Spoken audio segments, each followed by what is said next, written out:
os que chegaram agora, a Carla e Deli, boa tarde. E vamos lá, Lara.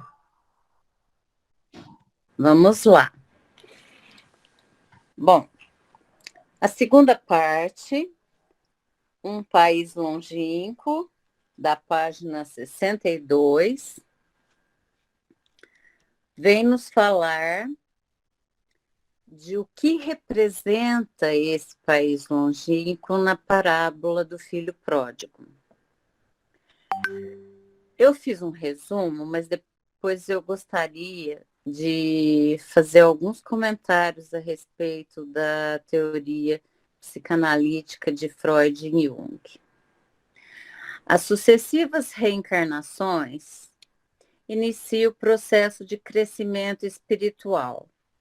O filho pródigo criou falsas ilusões, pede ao pai sua parte da herança e usufrui-os a farta saciedade, saindo de casa, deixando para trás a segurança em que se encontra para tentar ser feliz no padrão mentiroso em que se encontra.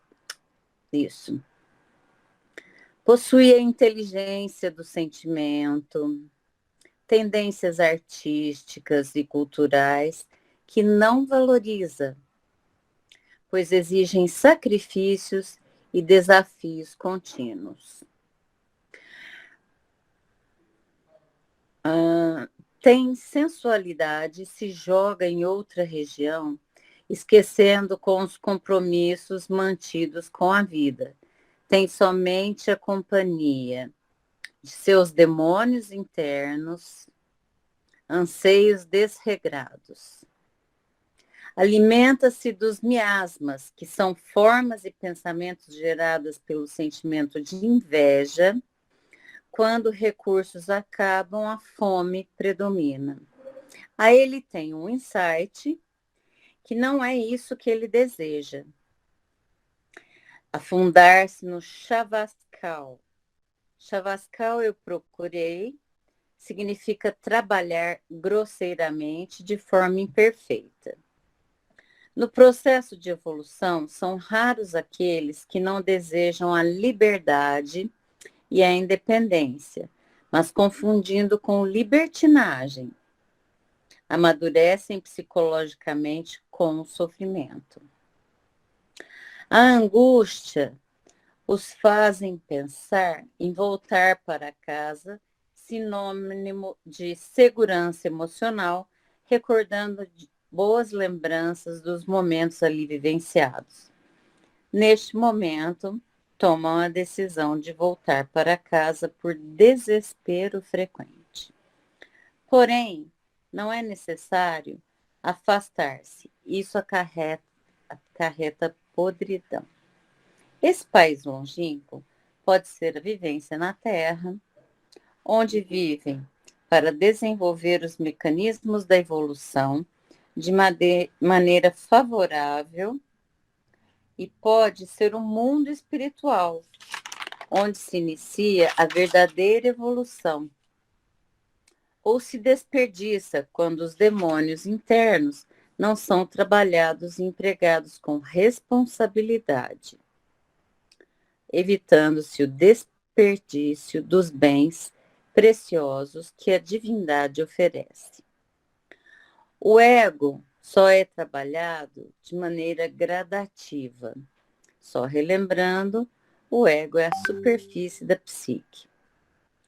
O animal humano sexuado tem diversas funções, e na psicanálise isso é um processo dinâmico que faz o organismo tender para uma meta, a qual suprime o estado de tensão ou excitação corporal, que é a fonte do processo. A punção da fome, a punção do idealismo mais elevados, que transformam as forças da libido no ensejo da saúde e do bem-estar. A ansiedade gera perda do discernimento e agravam transtornos de conduta. O ego é o centro da consciência, não pode ser desperdiçado. Tem que valorizar os bens que lhe são disponíveis, tem que trabalhar os transtornos de conduta.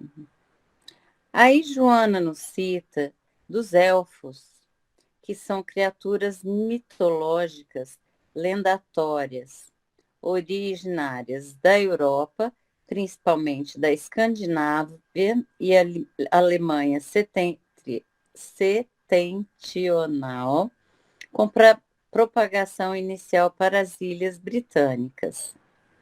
A lenda fala de vida longa, gozando até de imortalidade. Jovens de grande beleza, vivem nas florestas e são sensíveis, com poderes mágicos e de grande ligação com a natureza. A essência corporal é um mecanismo de distrações da consciência de si mesmo.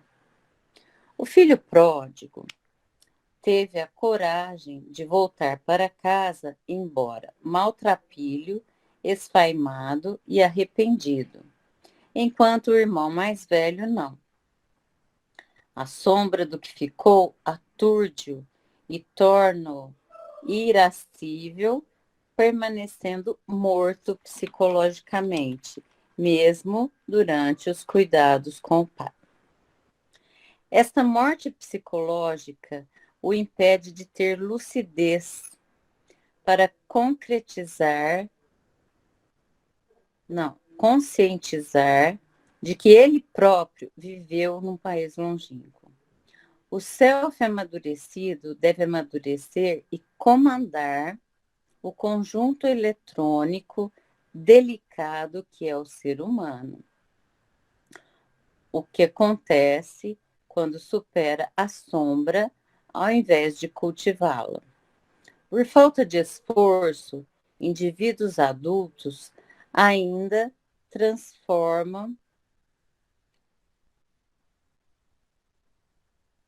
vivenciam os arquétipos da infância, ou na idade avançada, ainda com aspirações de adulto, quando o organismo já não dispõe de forças naturais para esse comportamento.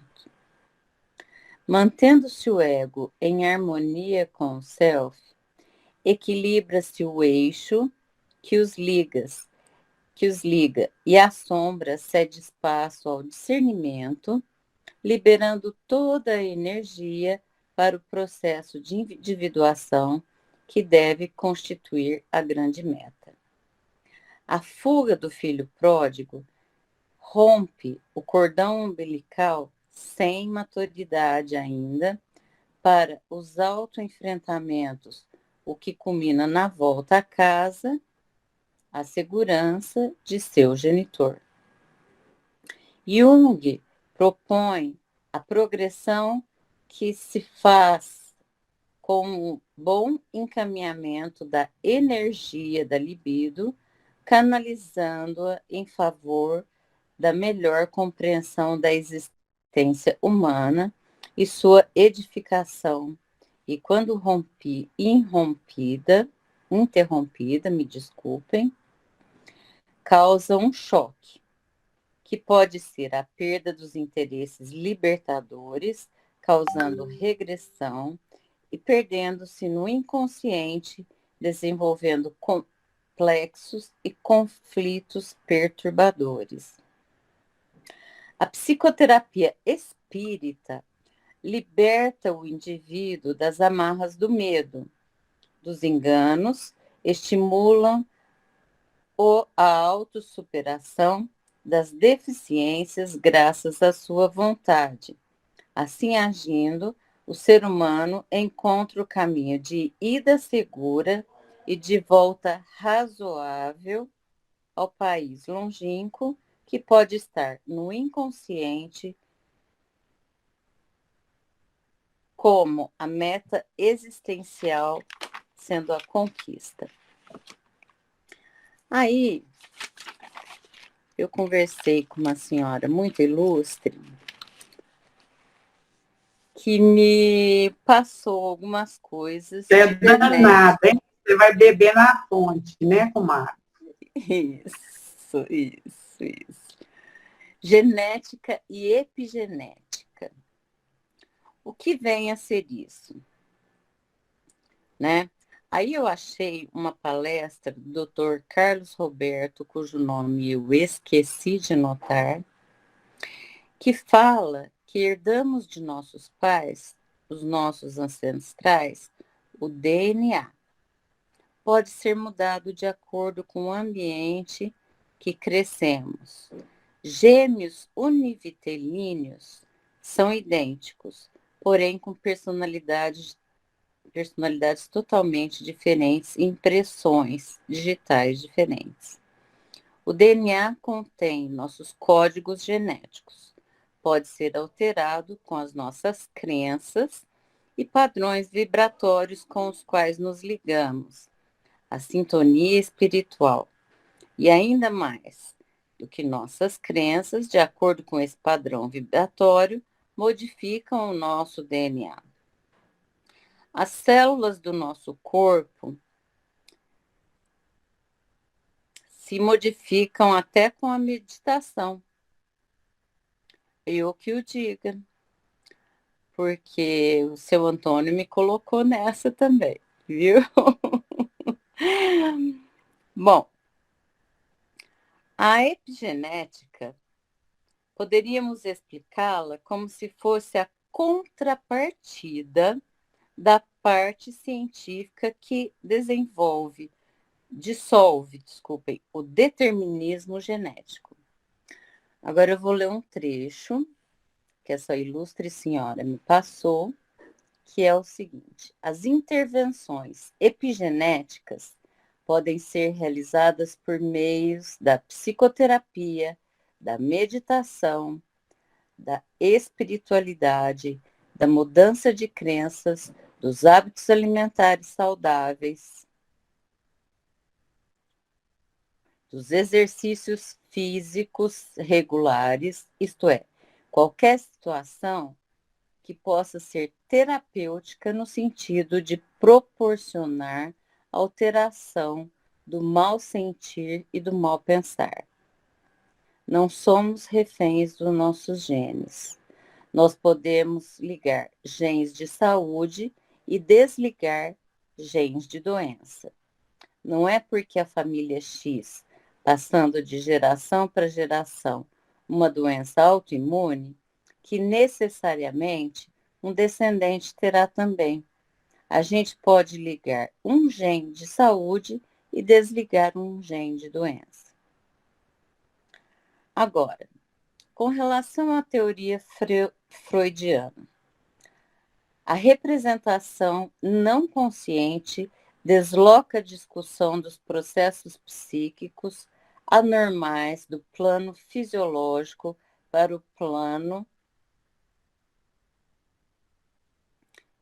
mental, no qual a sexualidade desempenhará importante papel causal. Assim nasce a teoria freudiana da representação traumática sexual, que por sua vez servirá de base à teoria da sedução. Isso eu achei num site que chama Repositório da UFC.br. Os fundamentos da psicanálise propõem um resgate de clareza sobre a estrutura psíquica do indivíduo. É como se fosse um raio-x falando de forma simplista sobre o que acontece mentalmente com um paciente. Só um minutinho, gente.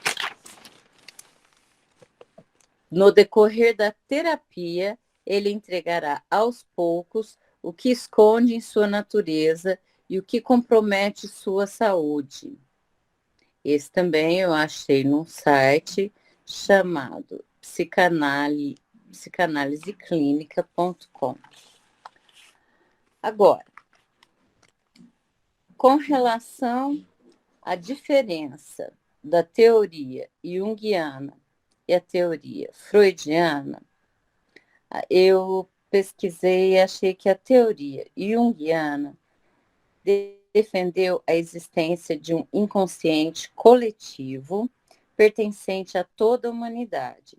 Ela afirma que a humanidade possui uma herança psicológica que é dividida entre todos os membros da espécie. Por conta dela, temos acesso a um material psíquico que não é oriundo de experiências pessoais. Também achei isso na teoria junguiana.com, artigos acadêmicos sobre a teoria junguiana, um resumo. O Jung e a pós-modernidade. Aqui eu estou citando só as referências. Qual é a abordagem de Jung?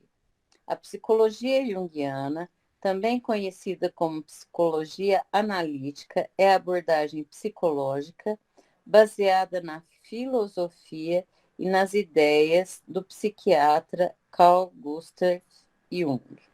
Essa vertente da psicologia busca compreender a mente humana em suas complexidades e experiências pessoais por meio de uma análise geral do indivíduo.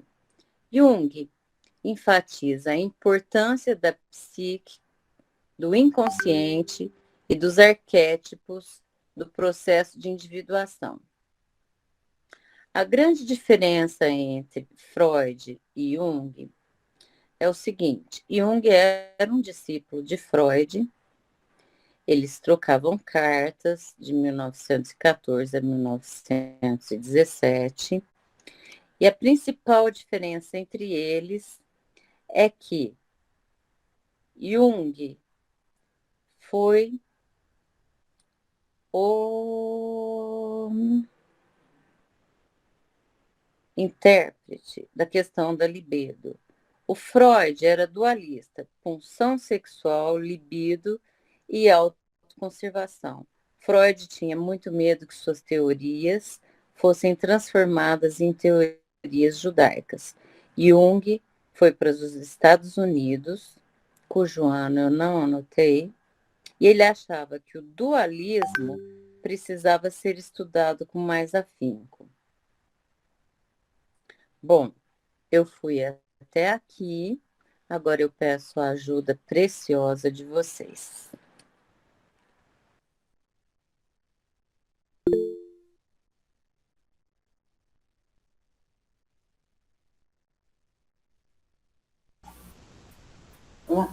Pode falar, Nilza? Olá, Lara, eu queria que você transmitisse, assim, fotografa sobre a questão das enfermidades autoimunes. Sabe? Que eu tenho várias, sabe? Eu tenho. Está fechado seu microfone. Tô sem som, Lara? Eu estou sem som. Entendi. Eu vou passar no seu particular, Nilza. Tá certo, faz falta. Tá? Obrigada. Nada, imagina.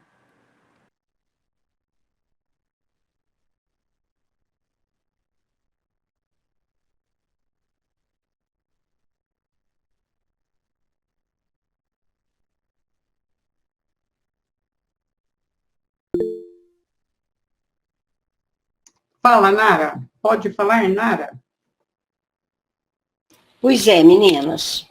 Essa parte que ele fez, que ela escreveu, né? Esse item que a Lara, esse país longínquo. Espera aí, deixa eu ver aqui se o meu som está certo. Tá. Está carregado de metáforas, eu observei, né? Então, a primeira, dos que eu anotei aqui também, né?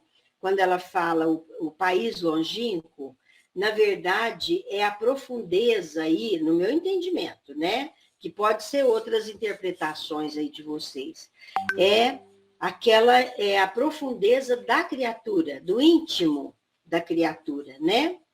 Porque fala assim, ó, quando ele se encontra no país terrestre, ele está longe daquelas, ela interpreta aquilo lá, que ele está longe de se conhecer, de ter a relação pessoal consigo mesmo.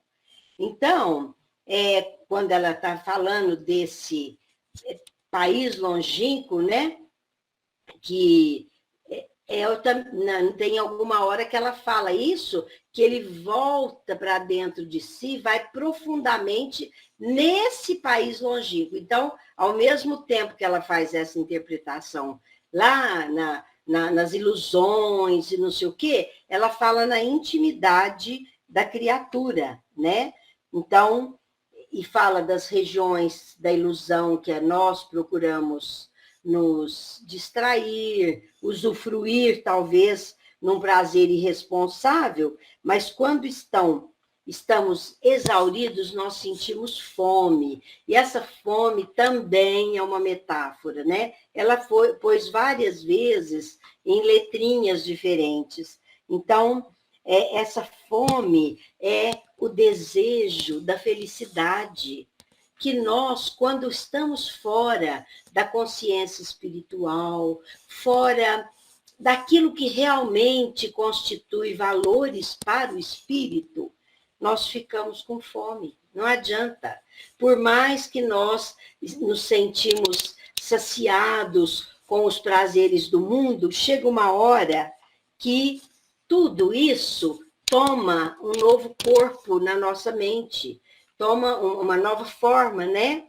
No nosso modo de ver. Então, a pessoa não quer mais. Ele quer voltar, aí ela usa o Pai generoso. Ela quer voltar para o Pai generoso. O Pai generoso aí representado pelo bem-estar, pelo momento de tranquilidade interior, pelo momento de entendimento consigo mesmo, conhecimento de si mesmo, porque aquela outra ilusão, não traz o prazer verdadeiro, né? Traz, inclusive, sofrimento. Então, ele quer o Pai generoso, que é o estado de alegria, de felicidade, assim, de crescimento que o espírito passa a querer. Tem uma questão 785 do Livro dos Espíritos, que o Kardec pergunta, né, do progresso da humanidade e tal, e a resposta, além de outras coisas, ela diz assim: vocês vão encontrar com o progresso prazeres infinitamente maiores e melhores do que tudo que você conhece por prazer. Então, nós, quando estamos na ilusão, nós não somos capazes ainda de perceber a grandiosidade do estado de espírito quando nós temos consciência do dever cumprido, do convívio salutar, do cumprimento do dever que nos satisfaz e da conquista de valores que não são esses aqui, né? É mais.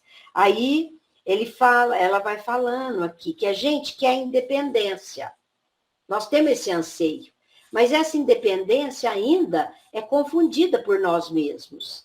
Por quê? Nós achamos que a independência é a libertinagem, é a liberdade, né, irrestrita. Mas quando nós temos essa independência, ela é madura. Então, nós queremos voltar para casa. Ela falou de novo, né? Sair dessa angústia, desse período angustiante e voltar para casa, porque essa é a independência. O estado de consciência tranquila, de valorização das coisas que se referem ao espírito, né? Aí, ele fala aqui, né?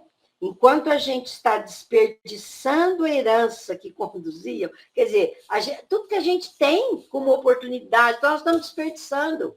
É também uma metáfora, né? Essa herança que Deus coloca na nossa mão, como Pai amoroso, aí a gente não quer mais isso. Essa herança que a gente está desperdiçando, usando mal os valores, então nós queremos o retorno à casa. E ela fala aqui, ó, a fim de recomeçar e renovar-se. E aí, ela repete, senão fica demorando. Esse país longínquo, ela fala assim, pode ser a terra. Quando eu saio de mim, eu vou procurar os prazeres. Mas pode ser também aquele estado interior que eu vou buscar. Eu volto para esse meu país longínquo que eu larguei. Eu volto, né? E aí ela fala aqui, ó, da experiência evolutiva, porque quando a gente está com aqueles demônios interiores, nós queremos um novo país, que na verdade é um novo estado de espírito, né? E ela fala aqui do ego, que a Lara explicou tão bem para nós, né? E ela, enquanto a gente não consegue esse equilíbrio, ela fala que vão se dando as colisões.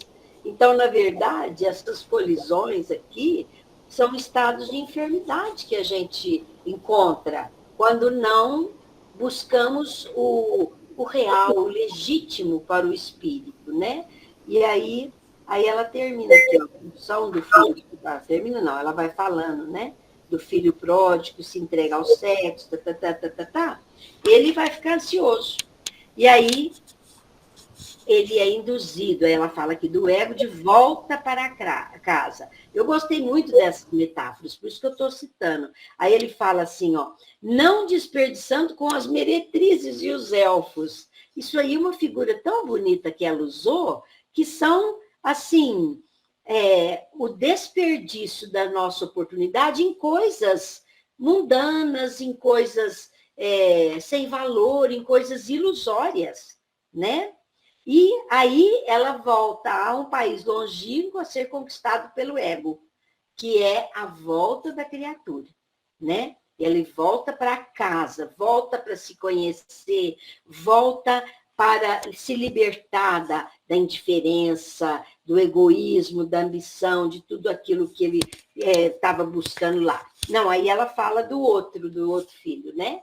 Que ele, apesar de estar lá juntinho com o pai, ele está também num país longínquo, porque ele não sabia, não tinha consciência do que ele carregava ainda, né? E aí ela fala, finalmente, da importância e da vontade, que o Emmanuel fala muito bem no livro Pensamento e Vida, que a vontade é a gerente da nossa casa mental. Com ela, nós somos capazes de modificar, né? De gerenciar todos os departamentos da nossa mente. E nós temos que ter a vontade firme, quando Kardec também fala lá no Livro dos Espíritos, que muito fraca é a nossa vontade, na maioria das vezes. Por isso que ficamos envolvidos aos erros e tudo. E ela termina, né, na conquista de si mesmo, é uma atitude interior. É postura de nós para conosco mesmo, de modificação. E aí, ó, o país longínquo pode estar no inconsciente lá da pessoa que nós estamos aí. São metáforas muito bonitas que ela usou. Eu só queria falar isso.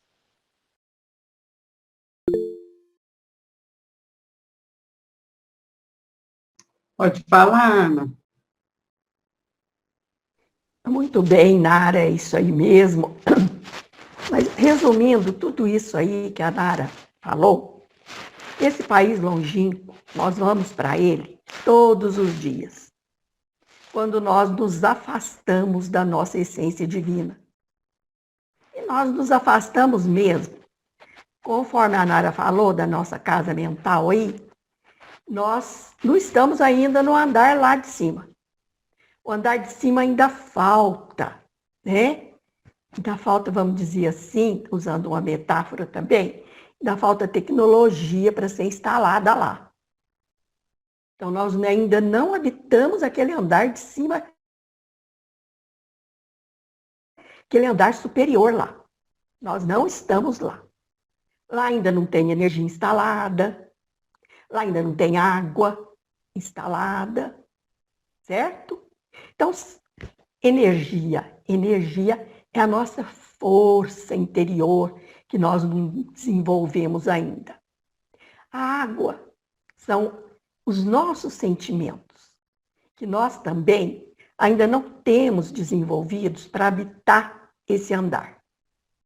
Então, nós ficamos do andar do presente, né? Da consciência que nós já temos, que nós já conseguimos gravar através dos milênios nos nossos arquivos pessoais, que estão lá no nosso inconsciente, né? Então, nós vamos muito para o porão. Ou nós ficamos demasiadamente no presente, presos a esses compromissos todos que a Nara falou aí, a esses valores, né? Que, na realidade, não tem aquele valor essencial. Ou nós vamos para o passado. Ficamos lá presos à ancestralidade instintiva, ruminando coisas que já passaram. Às vezes, coisas que nem... Nossa, não dá nem para imaginar, porque muitas delas estão lá no nosso inconsciente e elas querem aflorar, dependendo dos gatilhos disparados. Então, nós entramos em conflito, porque nós queremos habitar aquele andar bonito que está lá, mas não temos condições. E ficamos presos ao passado. E não vivemos bem nem o presente. E aí nós entramos em conflito, porque nós nos afastamos da essência divina. O país longínquo é a essência divina que habita em nós e que nós ainda temos que descobrir. São as virtudes a serem praticadas. Então, nós temos que batalhar na conquista de virtudes, substituindo os nossos maus hábitos, os nossos vícios, por virtudes, porque nós já estamos despertos para isso. Então, quando a gente entra em contato com a nossa essência boa, porque nós fomos criados à imagem e semelhança de nosso Pai Criador, e não o nosso Pai Criador, a nossa imagem e semelhança, que é o Deus antropomórfico, que todos aí cultuam. Mas esse Deus, ele está dentro de nós, ele é imanente de nós, e ele é transcendente. Ele está também fora de nós, porque foi ele que nos criou. Então, nós nos afastamos diariamente e estamos sempre descendo do primeiro andar para o porão. Ou então nós ficamos lá querendo habitar o terceiro andar que está inacabado, que falta ainda muito, até em termos biológicos, até em termos biogenéticos. Nós ainda temos que evoluir. Esse cérebro nosso superior aqui, no frontal, ainda não está suficientemente evoluído. Isso quem diz é a biologia, né? Quando trabalha a origem das espécies. Agora, essa questão da epigenética aí, eu até coloquei bastante coisa lá no grupo sobre a epigenética, porque a Carla, não sei se ela está aí, falou que não existe determinismo genético, né? E a ciência descobriu isso. Quando a ciência descobriu que não existe esse determinismo genético, porque certas pessoas superam determinados problemas, determinadas doenças graves. Caramba, por quê? O que tem por trás disso? E aí, então, surge a epigenética, que é uma ciência, assim, relativamente nova, que não ainda existe nos cursos de graduação, mas está presente nos cursos de pós-graduação. Eu tomei conhecimento da epigenética há uns 3 anos atrás, quando eu fiz aquele curso do Previsão Olhos de Águia. Aquele curso foi maravilhoso, completo. Inclusive ensinou até técnicas de TFT, EFT, que é a acupuntura com os dedos. Então só falta praticar, né? Colocar em prática. Então, eu passei a estudar sobre a epigenética. É lógico que é muito difícil, tem que entender de genética, tem que entender de biologia, e eu não entendo quase que nada. Mas nós vamos tentando, vamos estudando, pelejando, para ver se capta alguma coisinha. Então, não existe determinismo genético. A epigenética significa acima da genética. E o que é que está acima do gene? O epigene. E quem é que comanda toda essa carga genética hereditária que nós trazemos? Quer da nossa essência divina ou quer a herança dos nossos pais.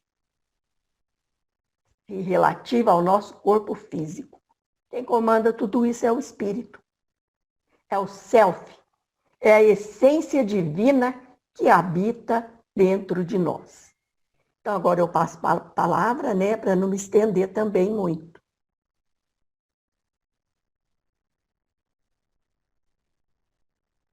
Viram? Que show! Agora, quem ousar falar, pode falar.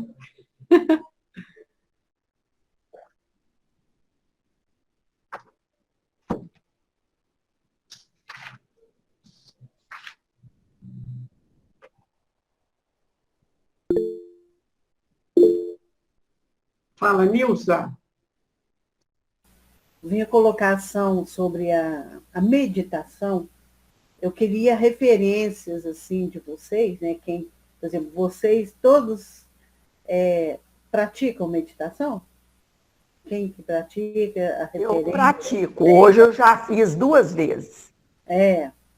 Já. Então eu queria, acho que a gente O tá expertise na Eu meditação tento, é viu, o Tonho. Nilza? É o Tonho. Tonho é o expertise É o Tonho, máximo. seu Antônio. né? Olha.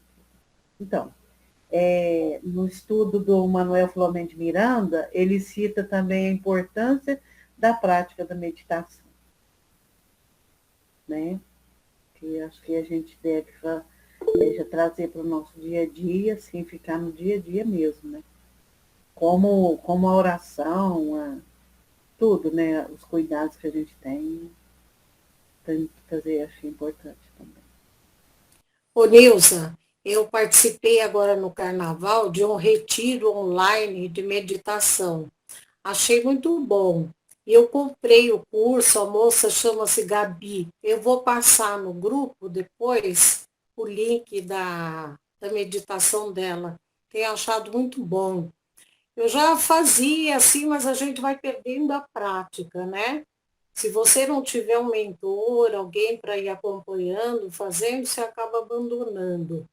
Mas, de qualquer forma, melhora muito para a gente. Mesmo você tendo feito, abandonado um tempo, você conserva aquele pensamento mais meditativo, mais tranquilo, né? Mas eu vou passar esse link no grupo. Legal? Ah, que bom, prima. Obrigada. É bom, né? A Lara também ia falar alguma coisa, não ia, Lara, sobre esse tema? Eu conheci a meditação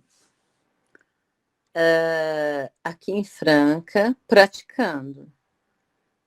Mas depois eu não dei conta.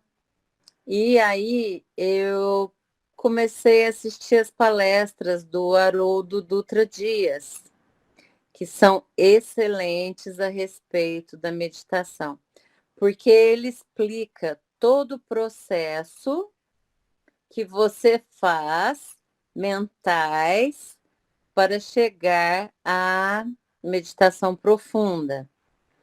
Então, a meditação guiada é mais fácil, mas a meditação não guiada, aquela que você liga uma música, me corrija, seu Antônio, se eu estiver errado, Seu e Antônio, entra para dentro de si, é maravilhosa, porque aí você vai percorrer os caminhos da meditação pura. É isso mesmo, seu Antônio?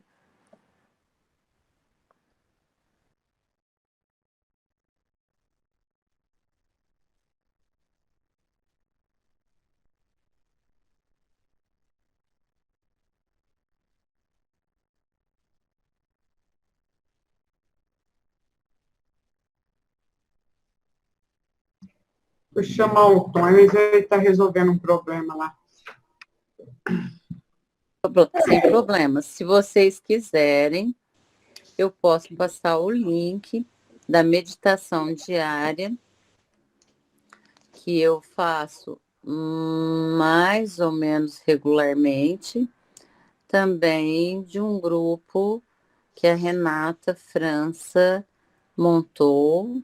Primeiro o seu Antônio montou junto com ela, e depois ela montou um, da qual a Ana faz parte também. E eu também já pratiquei uma meditação hoje, mas não essa guiada, do seu... Ai, como é que ele chama? Marcos? Acho que é seu Marcos. Marcos Falei. Marcos Faleiros. Muito bom. A minha opinião sobre a meditação guiada é que ela não ajuda no autoconhecimento. Ela é como um relaxamento. Ela é como um relaxamento. Se a pessoa quiser relaxar, ela liga lá, o cara fala, ela escuta, relaxa. Se o objetivo dela é esse, ótimo. Agora, se ela quer favorecer o autoconhecimento, ela tem que observar os seus pensamentos. É ela que vai fazer, é ela que vai trabalhar suas ideias. Agora, a guiada é igual você ouvir uma música, é relaxar, entendeu?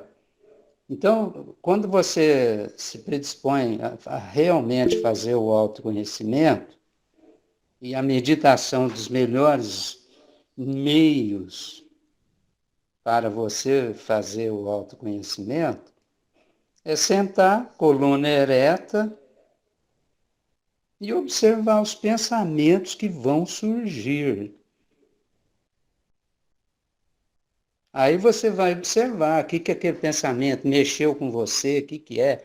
É um problema que você tem com uma pessoa, aquilo volta. Olha para você ver a diferença do negócio, gente. O pensamento vem, você não fez uma coisa de bem feito, aqui vai aparecer na meditação. Aí sim você está trabalhando o autoconhecimento.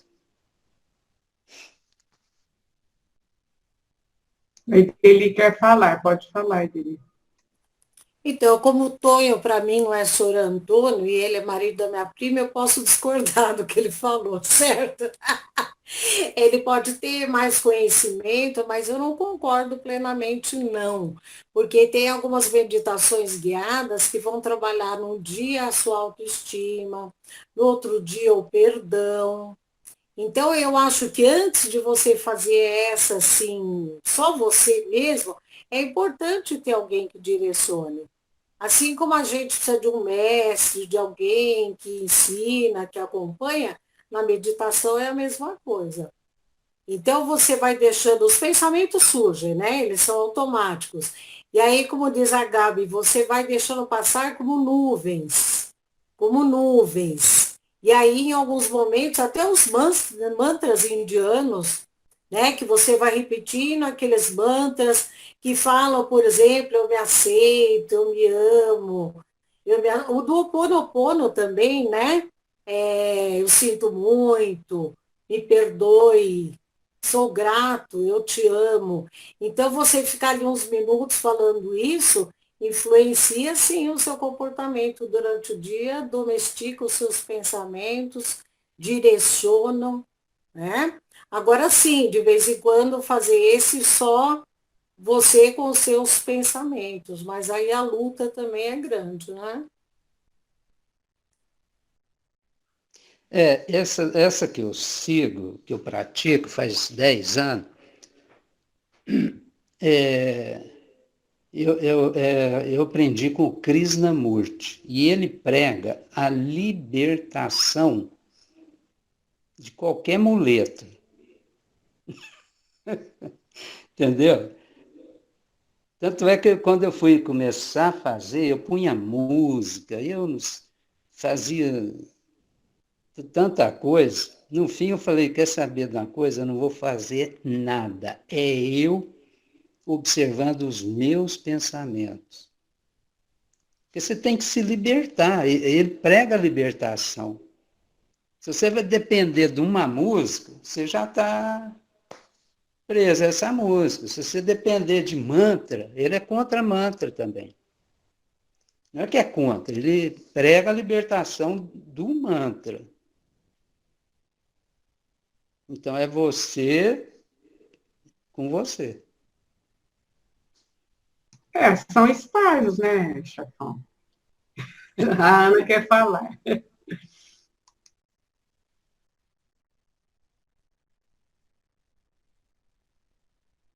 Pode falar, Ana, sua vez.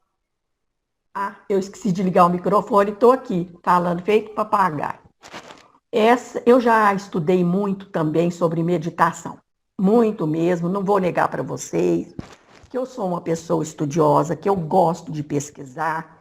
Eu tenho até uma inquietação com relação ao conhecimento e ao saber. E pratico pouco para também falar a verdade, tá bom? Precisava praticar mais. Precisava colocar mais esse pequeno conhecimento que eu tenho de muito que eu estudo. Porque quando eu falo que eu estudo muito, não estou querendo dizer que eu aprendi muito. Estudei muito para aprender um pouquinho, certo? Então, essa meditação guiada é a chamada meditação mindfulness, certo? Que a Aline vai traduzir para nós. O que quer dizer mindfulness? É a mente. Depois ela vai falar. Vou deixar ela falar um pouco, tá? Não vou falar tudo, não. Então, essa meditação é ocidental.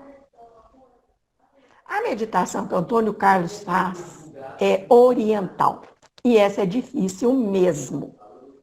Principalmente para nós ocidentais. Porque os próprios orientais dizem, a mente é um macaquinho louco. E a mente é um macaquinho louco. Esse aí é um slogan lá do Oriente, né? Dos monges budistas que meditam. E nós ocidentais, nós temos dificuldade em domar esse macaquinho louco, que pulula para lá e para cá. Mas é aí que está a questão, como o Antônio Carlos falou. Deixa os pensamentos fluírem. Agora, essa guiada que nós fazemos, meditação a ocidental, ou mindfulness, para mim, ela faz, não sei se o Antônio Carlos vai concordar, se a Ideli vai concordar, certo? Mas ela faz tipo de uma lavagem cerebral. Porque o mantra, você fica repetindo aquilo, e aquilo entra na sua cabeça. Acaba beneficiando também de qualquer forma. Mas não é a meditação oriental. A meditação que tem lá na fonte, que os monges budistas fazem, lá naquelas montanhas do Nepal. E tem gente que faz esse tipo de meditação e consegue ir para o inconsciente e remontar a 8.000 anos das suas diversas reencarnações. Certo? Sebastião Camargo, eu estive com ele esses tempos atrás, mês passado. Foi janeiro, acho que foi janeiro. E ele me disse que ele chegou a encarnações de 8.000 anos atrás dele, pela meditação. Mas é um estágio bem mais avançado, bem mais evoluído, que para quem está começando, na minha opinião, comece pela guiada. E depois larga as muletas. Faz o milagre em si mesmo. Larga as muletas e sai andando. É isso aí, né? A Ireli também vai falar, gente. A Ana falou no Sebastião Camargo, mas também ele, pessoalmente, já parece que ele está desencarnado, né? O Sebastião Camargo não dá para comparar, gente, o que é aquilo, né? Ô, Eu gente, queria dizer, eu queria dizer o seguinte, eu acho que a função principal da meditação é ela auxiliar no seu dia a dia. Tanto faz ela ser guiada como não ser, você tem que aprender a desacelerar o seu pensamento, a raciocinar antes de ter alguma atitude repentina. Você conseguir analisar o outro na posição que ele se encontra, no que ele fala, na atitude dele. Eu acho que a meditação ela tem que ter essa função, transformar a gente num ser mais sereno, mais compreensivo, ajudar a gente nesse caminhar evolutivo. A gente não consegue ainda ser igual um oriental, igual um Sebastião Camargo, mas vamos aqui no nosso passinho, né? Se a gente sente que está melhorando para a gente, eu acho que isso é importante, no meu perceber, né? É, isso que eu falei, cada um tem que buscar a sua caminhada, né? Não dá para. cada um vai ficar no lugar que ele Não, quer, né? é Eu, muito por exemplo, despacito. essa guiada para mim não serve. E essa expressão mindfulness é só expressão, porque há 50 anos atrás eu já falava isso daí.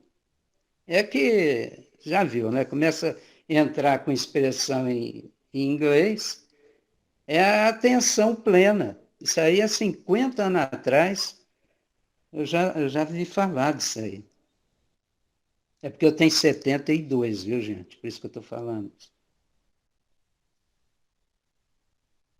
E ela veio com essa roupagem nova agora, porque é a internet e o pessoal quer faturar. Então, tem 1000 meditadores aí, mindfulness, É né? verdade. Isso Que é a aí, é. atenção plena. É, É a atenção plena, é o aqui e agora.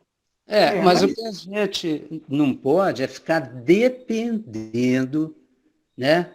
Vocês lembram do Tadashi? Ele conseguia 20 mil lá assistindo ele. Mas está dependendo, o cara está. Se não fosse o Tadashi ou qualquer outro, a pessoa não faz.